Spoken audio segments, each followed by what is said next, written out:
Welcome back, goalies, to the DIY Goalie Podcast. Today we are excited to have Michael Fouts from Leverage Nutrition, who's a registered dietitian with us today. How are you doing today, Mike? Not bad yourself. Not too bad. So why don't you start by giving us a little bit of a quick intro, kind of a background about yourself and what you do. Yeah, thanks. So a little bit about me is obviously like you said, Nathan. Dietitian, been a dietitian for just over 2.5 years now. Also the owner of a nutrition company, Leverage Nutrition. One of the specialties we kind of focus on is sports nutrition, specifically hockey nutrition, which is why we're chatting. We try to help our athletes kind of optimize nutrition to make sure that they can perform maximally on the ice, right? So there's a lot of kind of some nuanced things that come up with hockey and to kind of help them navigate that. I grew up playing hockey a little bit since I was probably 12, 10. Played rep hockey most of my life. Last year I played a bit at AAA, which in today's, that's U17 AAA. So definitely I like that competitive hockey kind of culture and kind of atmosphere. I don't play as much ice hockey these days, mostly ball hockey. Mostly because I want to be in bed by 11 as opposed to kind of getting home at, 12:30 or 1, and then your heart's racing and you can't fall asleep till 2. So I Yeah, kind for of, sure. I've given up on kind of the ice hockey for a bit at least until maybe I'm a little bit older. And ball hockey is not as forgiving on the body if you're in your kind of mid 40s and 50s. So, Yeah, but and it was then actually funny. I was helping run a U17 AAA practice last week and just seeing how quick and the puck handling, the speed, and just compared to like what I used to be, I was like, man, I definitely don't have that anymore right now. So it kind of got the fire in my butt. I was like, maybe I should get back into doing some ice hockey again. But yeah, no, the development these days is pretty crazy compared to when we played for sure. And that wasn't even that long ago, technically. But yeah, yeah, it was fun to be part of though. It was like that, just it kind of like lit up something inside me. I was like, man, I want to be a part of something like at this level again, where it's just like there's so much on the line that like if you have just the slightest edge, it can really push you forward, right? yeah, for sure. Well, yeah, let's get on to some of our topics here. So, first off, I just kind of wanted to touch base on. I know you're a big proponent of what you call athletes' plates, and kind of wanted to touch base on that and kind of see because I know a big thing with goalie parents and kind of the adult goalies as well is they're kind of looking for something a little simple, right, to keep it easy. Because I know a lot of nutrition programs and a lot of kind of these diets have a lot of rules and a lot of things that are hard to remember, hard to keep track of. So that's kind of why I wanted to bring you on and talk about these athlete plates and just kind of go through what those are and how that simplifies nutrition for our athletes. Yeah, for sure. I'll try to like talk through the Keep visuals it of it, maybe use simple. my hands. Yeah. Yeah, like they're a simplified way to kind of approach eating. So that way you don't have to count calories, you're not having to like maybe worry about a specific amount of grams of carbohydrates or protein, that kind of stuff. So essentially what it is, if you can envision a plate as a circle plate, you're going to fill the plate in different proportions. And there's kind of three main plates. There's kind of an easy plate, a moderate plate, and a hard plate. And each of those plates kind of has a different goal or associated like level of activity. So for example, the easy plate, the primary goal is to either lose weight or low activity. So maybe you had a really easy practice, maybe it's a skills based practice. The rest of the day, you're kind of, maybe laid around the couch, that kind of stuff. So that's kind of the intention behind that. So from a visual standpoint, what that looks like is you want to fill half your plates with fruits and vegetables, a quarter plate of protein, and then a quarter of kind of whole grains. Aside from that, you want to incorporate kind of like 1 to 3 teaspoons of fats, which is kind of like your nail bed, if that makes sense from a visual. And then from a like beverage standpoint, we want to kind of stick with water and or one caveat kind of being milk, just kind of some of the good nutrients in milk. It's like that's the easy plate, and then from there you change to a moderate plate. The primary goal there is weight maintenance or kind of like optimal sports performance. So with that kind of plate set up, you have about a third of fruits and vegetables now, a third of whole grains, and then a quarter protein. So the protein's the same. And I know a third and a third and quarter, it's not exactly one, but just kind of visually, that's kind of where we're reaching there. Yeah. So, and then with this plate, now we can kind of upgrade, if you want to call it, to a beverage that has some calories and some energy in it, like juice. Water is still an option, you can have it, but it's just now that you can incorporate some things like juice. And then the fat option is now you're going to increase to 1 to 2 tablespoons. So that's kind of like your knuckle to the end of your finger there. And then the hard plate is like the third one. So that's now I find it's more common in athletes I work with, just because a lot of the hockey players I work with, they're on the ice hour and a half, 2 hours a day, which is so their activity level is quite high. Yeah. And or a goal of this plate if you're trying to gain weight. So, I think I've worked with 8 hockey teams this year. I don't think I saw many kids that couldn't stand to put some weight on, right? And I know playing hockey myself, like I was probably as heavy as I was at 16 as I am now. And it helped to have a little bit extra weight. You're less prone to having, getting injuries. When you're hitting someone, you're a little more solid, right? So with that hard plate, now we're changing half the plate to grains. So we're not focusing on whole grains, which we'll talk about in a sec. A quarter is once again protein, and then a quarter is this fruits and vegetables. And then now we're once again increasing the serving size of fat to 2 to 3 tablespoons. So the big kind of thing with these plates and changing proportions is really to work with your hunger, so that we can eat in a way that you're not having to worry about. You can kind of use your feedback of hunger to like eat more or less, if that makes sense. So 2 big things that we're changing is fiber content, and then we're keeping protein content the same, because protein and fiber are 2 things that will make you feel full a lot faster. So if we can change the proportions so that you don't get full as fast, like with the easy, moderate, hard, you just will by default eat more, if that makes sense. So then there's same thing with the fat serving sizes, they increase. So fats are a very dense source of energy. So if we increase that, it kind of relates to your activity levels. And then having, say, a beverage without, any energy or calories, and then introducing it moderate to hard. So that's kind of the basics. Questions about that? Which I got a few more points here we can talk about it. But Yeah, no, for sure. I guess the biggest thing is just in terms of kind of age and time of day and stuff like that. Like, are there kind of some, I guess, recommendations as to when you'd want to have a specific plate or a different one? I know you talked about kind of relating to your activity and gaining or losing weight and stuff like that. But just in terms of, so if you're committed to a hard plate, is that all meals of the day that we're looking at having a hard plate? And I guess at what age might it be good to quote unquote graduate from a moderate plate to a hard plate per se for heavy activity? yeah, so it depends on what the athlete's willing to do, I guess. Because with all my clients, I kind of meet them where they're at. I'm not going to force them to do something that doesn't make sense for them. So some athletes, it's fine to stay just at the athlete plate kind of description. They don't need to come in, maybe graduate from it, but they can change their type. So usually what I ask is like, hey, so what's your goal? Is you're trying to lose weight? Are you trying to gain weight? What's your activity level? Are you exercising an hour a day? What intensity is that? Is it like moderate? Are you, your heart rate super high? Are you sweating a lot? Try to get a feel for their activity level and their goal. And you kind of like just say, okay, eat this plate for every meal throughout the week. And let's see what happens to your weight. If your weight's increasing, if it's decreasing, we have to change things accordingly. So, for example, there was one athlete I worked with. We had him doing kind of 3 hard athlete plates per day plus 2 snacks. And he was still losing weight. So we had to like take the proportions of things on the plate and kind of increase them a little bit. That makes sense. So the portions are still the same, but just we're kind of like supersizing a little bit.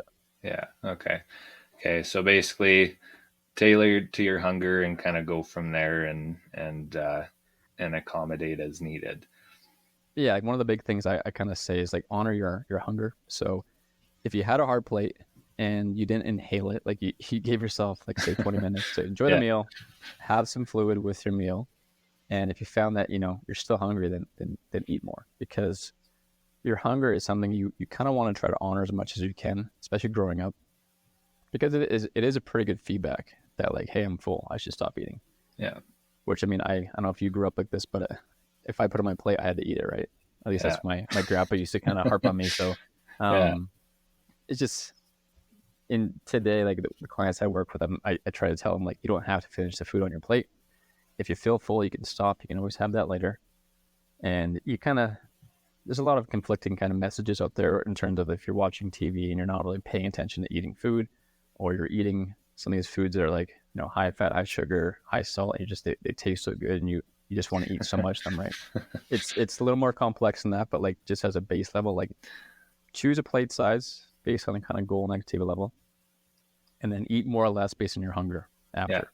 Okay. So that's kind of a simplistic way of kind of thinking about it. Like there's some athletes I will go in more detail than athletes play. We'll talk about calorie requirements, overall carb requirements, protein requirements. We'll kind of go down that route a little bit, and whether they want to track that or not, at least have that knowledge. Like we'll create some visuals for that. So like, hey, this is your plate.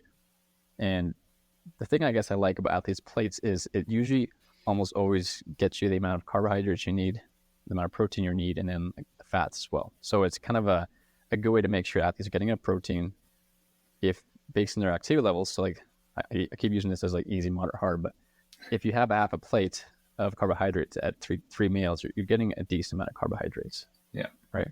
Which is Okay. as you are more active, you need more carbohydrates. So Yeah. kind of makes sense. Yeah. No, for sure.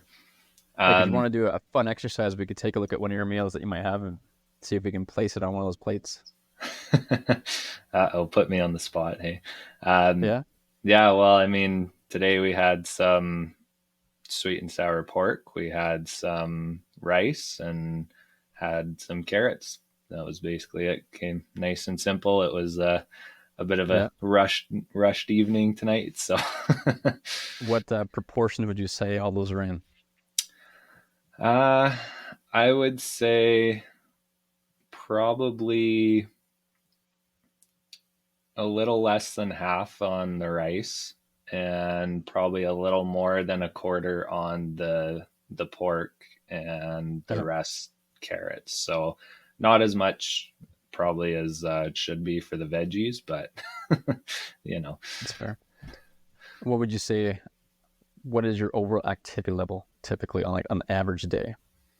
um, probably on average about 1 hour of goalie coaching, and we're probably looking at about, I don't know, 3 to 4 hours of fairly moderate activity at work. So as a maintenance Okay. worker, going up and down ladders and doing stuff Yeah, like yeah. that. So varies per day. Some days are easier than others, but Then what would you say is your overall goal you're focusing on right now? Are you trying to maintain weight? Are you trying to lose weight or what?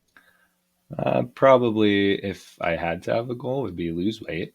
Now, not not committed to that as much as I should be, but So like I would tell you if you want to commit to the fat loss, then yeah, just pick everything easy plate.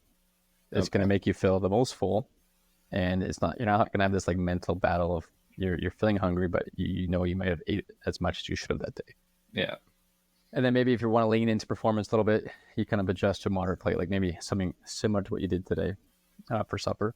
And then you can kind of flex those back and forth. Like weight loss is never this thing that you're just going to do in like next 6 weeks. You can kind of ramp it up and down if you're wanting to like say, you lose 4 pounds, for example. Like you could do the easy plate as much as you could, and then maybe at a tournament or an intense day of coaching at some point, you can kind of scale up to kind of like moderate plate or just have some more food to kind of support that. yeah. Sounds good. That being said, then when we're talking about these plates, are there specific foods or drinks or anything like that that we should maybe be focusing on having to kind of help with certain goals or with maintaining that high level of performance? Yeah, I mean, I would say from a food standpoint, there's no real kind of things you maybe should have. It's really more a question of like, so what macronutrients should you have, which the protein, the fat, and the carbohydrates, but those kind of get solved with that setting the plate up properly. So, having three balanced meals, having 3 of those kind of athletes plates per day should cover that. Snacking is something to potentially think about including, especially for those who have high energy levels or high output of that. So it helps kind of fill the gaps and helps increase your overall energy kind of consumption for that day.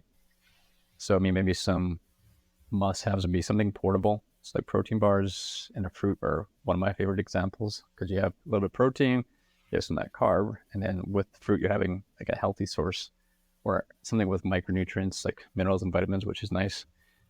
So like to give you some specifics, I like the RX bars. Those are pretty good. Okay. The Cliff Builder bars are pretty good. They have like the mini and then the regular ones. Yeah. So like, there's lots of different ones out there. I think the individual has to kind of pick things based on, you know, their taste preference, Yeah. their costs, and then maybe taking a quick look at the nutrition facts to see if, you know, if it's kind of on goal. But, you know, and from fruit, obviously, whatever they really enjoy. I really like dried fruit. It's a little more portable. You can store it in a Ziploc or a bag, and like banana, it's not going to get squished and like kind of just become a soup in your bag. Yeah. So those are good. I mean, some other good snacks would be like nuts and seeds. Like a trail mix would be good. For drinks, I mean, water is always a good one. I don't know. Most people probably don't need. It depends on what your activity level is, right? So, if you're someone who maybe is just more of a casual athlete, you probably don't need to dive into the kind of sports drinks and whatnot. But if you're someone who's very active, then that's where sports drinks become a little more important. So if you're trying, or that, or just maybe you are a casual athlete, but you want to optimize your performance for a specific event, that's where you want to like maybe include these sports drinks, because the thing with sports drinks is they have fuel in it, and they have electrolytes. So electrolytes are something that you lose a lot with sweat, in particular sodium. So one thing I kind of give people as a guideline is, if you're looking for like a drink and you're looking at the nutrition facts, you kind of want something that's about like 6% solution of like sugar. So if you look at any sports drink, so by 6%, I mean 6 grams per 100 mils. So if you look at a Gatorade, it's 36 grams. So it's going to match that kind of ideal, I guess, percentage, if you want to call it that. Whereas if to use a different example, like use a can of Pepsi, it's quite a bit higher. It's got 41 grams in like a 355 mil. So it comes in around, I think it's like 11%, something like that. So, to kind of like, I guess, do a quick recap for fluids, like if you're doing something where it's very intense, you do need something with fuel in it. Like water is fine, but what you might find is having a little bit of fuel will give you more endurance so that you can, recover faster and whatnot. And in a multi-game situation, it's going to help you kind of keep your levels, your energy levels a little higher throughout that, say, weekend or day, right? Okay. So, I mean, it's common for goalies to have two games in a day, or maybe 3 games in a weekend. That's when I really push on, like, okay, it's not possible to maintain your energy levels throughout the whole time, but let's try to keep them from dropping so much by having some sports drinks throughout. Yeah. Okay, so I know you touched on the Pepsi then. What other kind of things should we really be avoiding? And we're probably going to make a lot of people a little sad right now by hating on their Red Bulls or some of the adult goalies for other beverages during their games or after their games. But so I think the thing that comes to mind there is definitely some like energy drinks, right? Yeah. So Red Bull, my biggest thing against Red Bull is one, age. If you're like under 16 or 17, probably doesn't make a lot of sense, because the body is a lot smaller. Than you're going to be affected by and impacted by the caffeine a lot more. And if you don't get jitteriness or some kind of like side effects like that, my issue is really just the sleep. So if you're not sleeping well as an athlete, like you're not recovering and you're not kind of maximizing your performance there. So it's not even really the in-game portion. Is the caffeine associated with, like, what is it doing to their sleep after? So then to maybe the casual person who, I know some guys that they'll have a Red Bull before like an 8 p.m. game. And, it's if it works for them, great. But my whole thing really really comes back to the caffeine intake towards bedtime. Like, what is it doing to their sleep, right? So if you're not sleeping well, like you may be physically asleep, but like cognitively, your brain's probably still pretty active, or just Yeah. not getting into this really restful sleep that you need to recover properly. So you may need an extra 2, 3 hours of sleep, or maybe more, to get that same quality of sleep. If that makes sense. Yeah. So like that's kind of my issue with a lot of caffeine drinks. And then if you go back to say maybe a Monster, I don't think Red Bull has. I'm not sure the actual amount of sugar in their kind of bigger cans, but I know like the big Monster ones, I almost guarantee their sugar content's quite a bit higher than like that 6% that I kind of talked about. Yeah. Because part of the problem is if you have too much sugar, like past that, call it 6%, you'd start to get in this position where you might get these like sugar crashes where you get so much sugar release and then your body tries to catch up to pull that sugar out of your body a little bit that like you kind of dip below and you get this kind of low that happens. Like I'm sure you've probably had something like that where you had too much sugar and then an hour later you're like, whoa, Yeah. and it hit a wall, right? So you want to try to maintain those energy levels so you're not kind of doing these highs and lows. And that's part of the issue with having these like high sugar drinks is that you peak but then you crash. Whereas if you just have a little bit, you kind of come up and kind of stay there, right? Yeah. That's what Okay. kind of these energy drinks will help. Not energy drinks, sorry. These sports drinks will help is like during a game, if you sip on them and have them, it kind of keeps the energy consistent versus like during a game, you're probably slowly going down. So having the sports drink to kind of pop you up. But if you Yeah. had too much, then you're going to kind of crash, right? Okay. So Yeah, no, that makes sense. So basically any high caffeine, high sugar, kind of the generic, advice out there is pretty good to follow. Because I know with a lot of goalies and goalie parents too and stuff, there's life gets in the way, and trying to make sure that they're getting the proper meals in when you have a 6 p.m. game and you're off work at 4 p.m. and you're trying to put together something for your kids or for yourself, even whatever. um yeah, what's I guess the best way, or kind of the best advice for them to be able to get the proper things in so they're not stopping at McDonald's or anything like that? Like, one thing I know, you've got your weekly newsletter there that sends out some recipes that are pretty good. But is there any other resources or any kind of advice for them to be able to make sure they're getting the proper fuel in for their high level of competition? yeah. So I mean, I kind of like to use this plan, prepare, cook slash execute saying with a lot of clients that there's kind of a three phase to it. So you want to plan obviously. So have a plan of what you're going to do for different meals and snacks, or try out a plan for a week. Often it's easier to kind of plan one meal kind of per day as opposed to planning every meal. So like usually I would say most clients, they kind of default to a few different things for breakfast. So just like find a few things, rinse, repeat, just keep going with that. Try to find some snacks that work for you. Same thing, just kind of go with that. And then focus on one meal at a time. And then with that, try not to ever just make one serving. Try to make multiple servings. It doesn't usually take a lot more time to make, say, 3 or 4 servings. It just might take a little bit of planning to order the right amount of groceries, right? Yeah. And in today's kind of, Instacart home delivery service, it's pretty easy to just like, hey, oh, I forgot a pound of turkey. Let's just order another pound and it'll be here in an hour, right? So, have a plan, try to do some prep to actually make that plan and execute it. So, some other tips I would say is try to, if you can, to share the cooking burden around the house, whether you and your partner make, he or she makes a meal on Monday, and that is 2 servings that will cover Monday, Tuesday. Then you make Wednesday, so that Wednesday, Thursday, or if you're in a household with kids, depending on their age. I know I have a lot of clients that try to get the kids to like take responsibility and have a night of the week where it doesn't matter what the meal is, just get them involved, and they like, hey, Monday's your night, and then Tuesday's their night, kind of thing. So it creates some shared responsibility there. It takes some burden off you of always having to create meals and whatnot.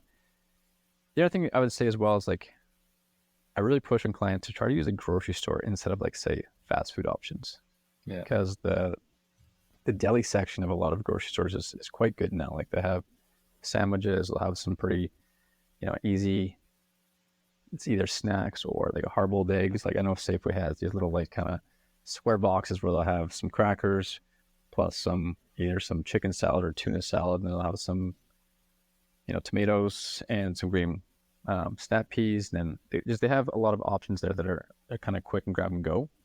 Or they'll have like some options where it's like literally just get home, put in the microwave or the oven, right? So Yeah. those are some options. And I mean, just trying to do a little bit of prep work will help a lot. And like you said, if you want some ideas, we do a kind of a weekly recipe, and most of the recipes I put out there are not going to take you hours to make. It's usually I try to simplify things. If I see a recipe that I like and it's got 20 ingredients, I try to, if I can, if it doesn't sacrifice taste too much, I try to chop it down to like say, 10 or 11 or Yeah. just simplify things, right? Like there's some spices you might add and it's like, who has that spice? Like, Yeah.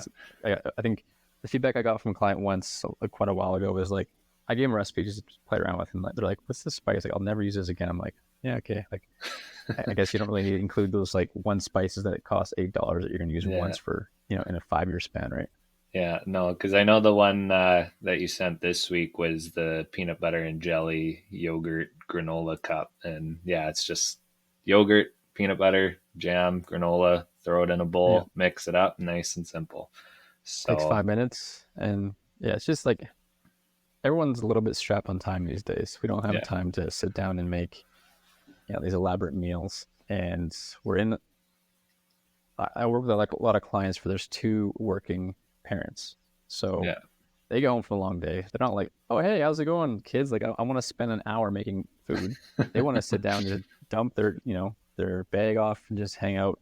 yeah. So, I mean, even like, do you ever use some of these kind of meal kit delivery services like HelloFresh or Chef's Plate, I've which had I a think they're one now, but Yeah, I've had a couple, but mostly just when they were basically giving them away during COVID at the start there. So yeah, like they're an option as well.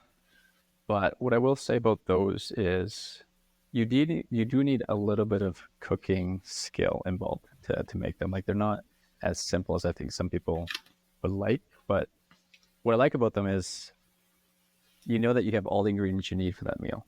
yeah, So you can just kind of come home and open your little box or your cardboard kind of thing and know that everything is there. There's a recipe, you can follow it. And it's kind of, it eases that aspect. And like I do it on a weekly basis. Like I don't do it every week, but like you have the option of saying, okay, pause, whatever. yeah, But it also just creates some variety. It reduces the mental burden of like saying, okay, what am I having for supper tonight? By having that at home, I have at least two recipes or one recipe that like I know I can just be like, hey, you know what? We're gonna make this meal tonight versus like, hey, I'm gonna look something up, right? yeah, yeah, So for like sure. even me as a dietitian, I'm not like I don't have my week planned out perfectly. It's like no, I just kind of have a default meal that work for me, and I experiment 2 or 3 times a week, maybe if that, maybe once, right? Yeah, for sure.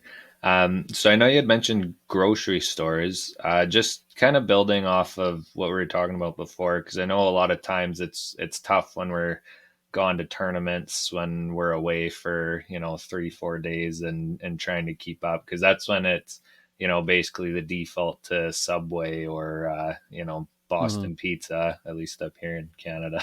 So Yeah, for sure. um, I don't know. Is there any like, because again, you mentioned the grocery stores, but is there any other kind of advice or certain restaurants maybe to look for or certain options on a menu? Because I know sometimes teams just go to wherever for a team meal. So I don't know. What do you think would be good to look for menu options and to try and kind of, keep on track for those tournaments? Yeah. So a lot of teams, what I've done is I've done like kind of a tournament prep for them. So we outline, when they're playing, what are some good restaurants, whatnot close by that they can kind of use for options. But in terms of what exactly they should order, I kind of I let them be a little bit creative and just say, like, try to make one of those athletes plates. So instead of saying you guys should have a Caesar salad with this, it's like, I will give them some examples of at this restaurant, maybe consider this, but really try to, you know, put the onus on them a little bit, because as a dietitian, I try to make people independent of me. Like, I don't want them to always have to rely on me. Like, I want to educate them to become independent, to make these choices. So, like, pizza is a very popular one. So what I tell them is, like, how can we balance that pizza so that we're including what your plate is? And usually what it means is, okay, we have two piece slices that we try to pick a more maybe meat heavy type toppings like chicken.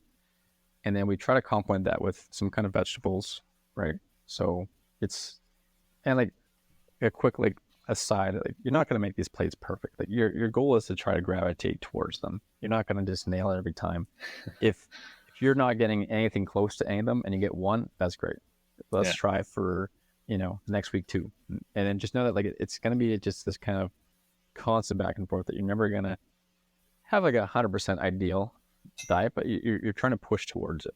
But so, like, kind of back to the pizza example, like, maybe have milk as a beverage if you can. Have maybe some side pepperoni sticks, but then have some veggie sticks, like maybe some carrots, some celery.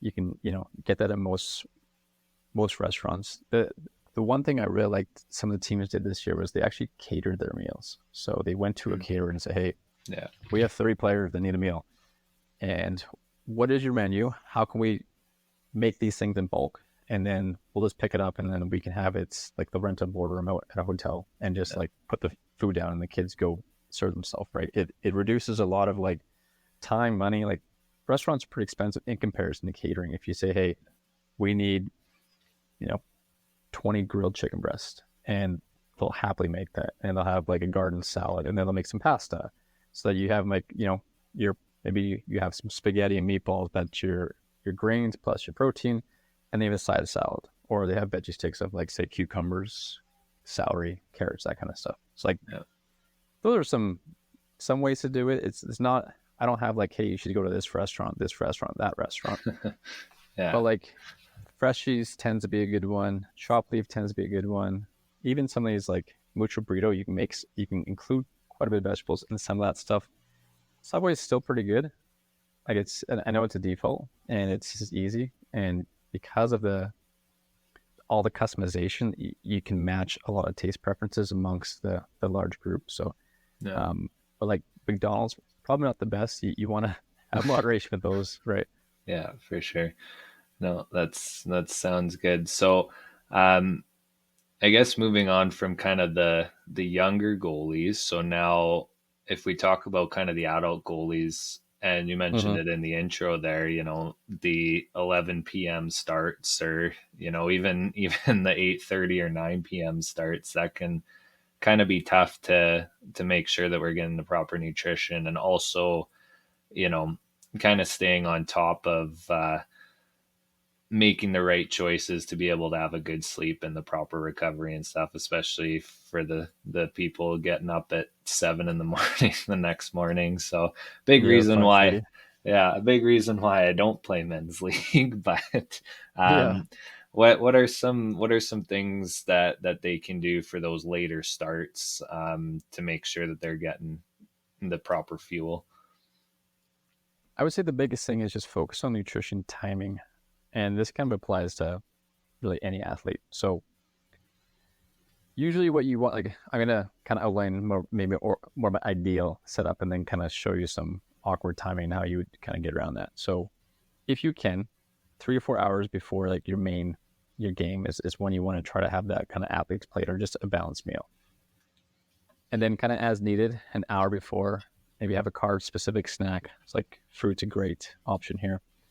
And then at that hour plus, what I did mention at 3 or 4 hours, is you want to be having some kind of hydration. So, water is great. And then if you're in this awkward time, like maybe, your game's at 8 p.m., you just go home at 6. You don't have time to, like, you probably don't want to have a full meal, because it's going to be digesting your stomach, and then you're moving around, and it's not going to feel great. So what you want to do is take that meal that you would have had and just kind of shrink it a little bit. So you have like a smaller size meal. that would allow you to kind of more optimize, or like have a large snack, and then maybe have some like sip on some Gatorade or some kind of sports drink during to kind of give you that more even keel type energy. I would say that's kind of the way to optimize that a little bit, and then just make sure that after you're kind of, you're refueling what you kind of use. So having that balanced meal, once again, that, something with protein, something with fruit or vegetable, and a carb if you can. And in some cases, it doesn't make sense to have a big meal after, especially like if it's late at night. I would encourage people to at least consider having like a snack with some protein in it and maybe a little bit of carb, depending on how hard you worked. Like if you're just, you played a team and you shut them out and you had 10 shots, like you probably don't need to have too much recovery, Yeah. nutrition. But like if you're got 35 shots, you're just stopping everything, you're sliding all around the place and you're just bagged, you probably should consider having some kind of recovery fuel if you want to optimize your nutrition. But if you're not playing the next 2 days, you have time to recover. Like maybe it's not that big of a deal, but I would still encourage like some kind of protein, maybe a little bit of carbohydrate. So, and then hydration once again, so to make sure you're rehydrating, because that's a big part of the whole, nutrition optimization, right? Yeah, for sure. Yeah, no, that all Just make sure you don't drink too much beer, well, because that will affect your ability to sleep after. yeah. Well, you said not too much, so that means there's some there that's that's available. So, but no, Old habits die hard, right? yeah, exactly. But no, thanks so much for coming on with us. And I know you've got the high performance elite athlete, and I guess kind of more geared towards hockey players course that's available. So that you can actually get to if you head to the DIYgoalie.com/leverage, and you can use the code DIY25 to get 25% off of that. Outside of that, though, where can people find you? Where can people get a hold of you if they have any questions? Yeah, if they have any questions, they can email if they want. It's info@leveragenutrition.ca. Aside from that, we're trying to work on our social media here a little bit. So it's at leveragenutrition.ca. So I guess the important part there is there's a .ca there within that handle. So that's on Instagram and TikTok. We're on Facebook, but just not as active. I just find that audience isn't as much there, but also like on the website leveragenutrition.ca. If you have a question, there's like a contact button there. You can send us a message. Yeah, and I do highly encourage signing up for the email list, getting the weekly tips as well as the weekly recipe. There's some good stuff there. Well, thanks again, Mike, for coming on. It was good to have you out. Thanks for having me.